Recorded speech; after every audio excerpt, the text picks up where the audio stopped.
يا أمة الحبيب محمد صلى الله عليه وسلم، إن الله يفتح أبواب الرزق آناء الليل وأطراف النهار. اسمعوا معي إلى رجل في زمن موسى عليه الصلاة والسلام. هذا الرجل جاء إلى سيدنا موسى عليه الصلاة والسلام، ألح عليه، قال: يا كريم الله، سل ربك كم بقي لي من العمر. قال: إنه لا يجوز لي أن أسأله. قال: يا نبي الله، أستحلفك وأستحلفك. فأوحى الله إلى موسى: يا موسى، قل لصاحبك أنه سيعيش 60 عاما. فقال الرجل: يا نبي الله، أيجوز أن أسأل ربي كم سنة سأكون غنيا وكم سنة سأكون فقيرا، أم أنني سأكون فقيرا على الدوام؟ فأوحى الله إلى موسى عليه الصلاة والسلام: قل لصاحبك أنه سيعيش 30 عاما غنيا و30 عاما فقيرا. فقال الرجل: يا نبي الله، هل يجوز أن أسأل ربي أن يبدأ لي بالغنى قبل الفقر؟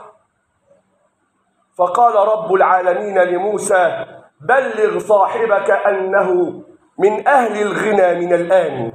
وفتح الله أبواب الرزق على الرجل، وكانت له زوجة صالحة. قالت له: يا زوجي الحبيب، إننا علمنا أننا سنفتقر بعد 30 عاما، فهيا بنا نجامل الناس ونفتح للناس أبواب الرزق حتى يكون لنا يدا عند الناس، فإذا افتقرنا ذكرونا، فإذا افتقرنا واحتجنا أعطونا. فقال لها: نعم الرأي رأيك. فأقبل الرجل بالمال الذي أرسله الله إليه يساعد الناس، يعطي هذا ويساعده، يفتح لهذا محلا، دكانا، تجارة، بدأ يوسع على الناس. ومرت 30 عاما والرجل ما زال غنيا يزداد غنى، ثم زادت سنوات الغنى، مرت 5 سنين فوق 30 وهو غني، لم يتغير حاله، وهو يحسب الأيام باليوم. فذهب إلى سيدنا موسى، قال: يا نبي الله، أتذكرني؟ قال: نعم، أنت الذي سألت ربك كم تعيش وكم ستكون غنيا أو فقيرا، ثم قال رب العالمين: إنك ستكون غنيا في الأول 30 ثم تفتقر 30. فقال له: إنه مرت 35 عاما يا نبي الله، وأنا ما زالت الأموال عندي تزداد، لما يا نبي الله؟ فقال موسى: يا ربي، إنك أخبرتني وقولك الحق أن هذا سيكون 30 عاما غنيا و30 عاما فقيرا، لكنه لم يفتقر.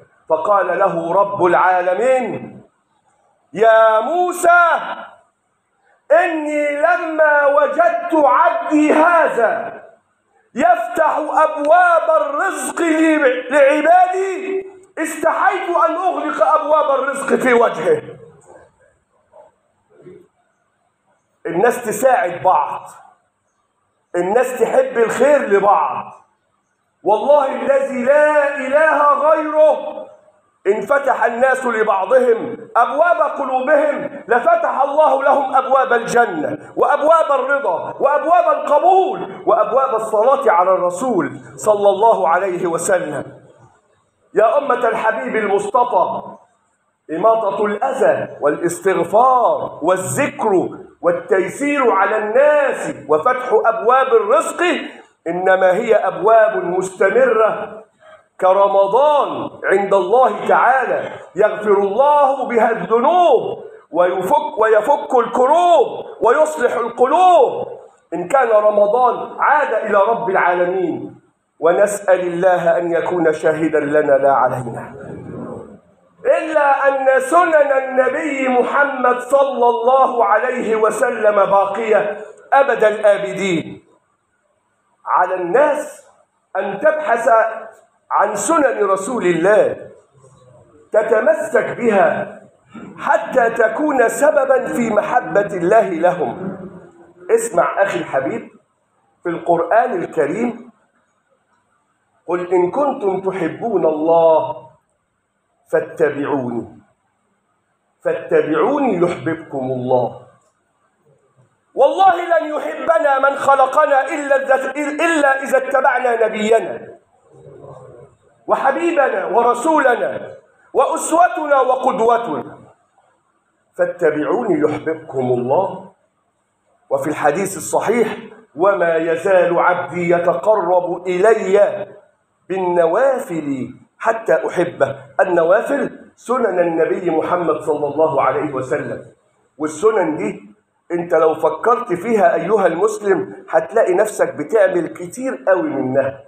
هتلاقي نفسك بتسمي الله وتاكل بيمينك وتاكل مما يليك. هتلاقي نفسك بتقدم اليمين عن الشمال. بتلاقي نفسك بتسمي الله وانت بتلبس هدومك وانت بتفتح الباب. ما هي كل دي الآداب من سنن الحبيب صلى الله عليه وسلم. لا تجعلوها عادة، وإنما اجعلوها عبادة. اجعلوها سمعا وطاعة يا رسول الله صلى الله عليه وسلم.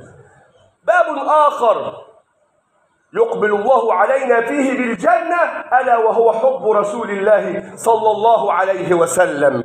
جاء أعرابيا قال: يا رسول الله متى الساعة؟ فقال: وماذا أعددت لها؟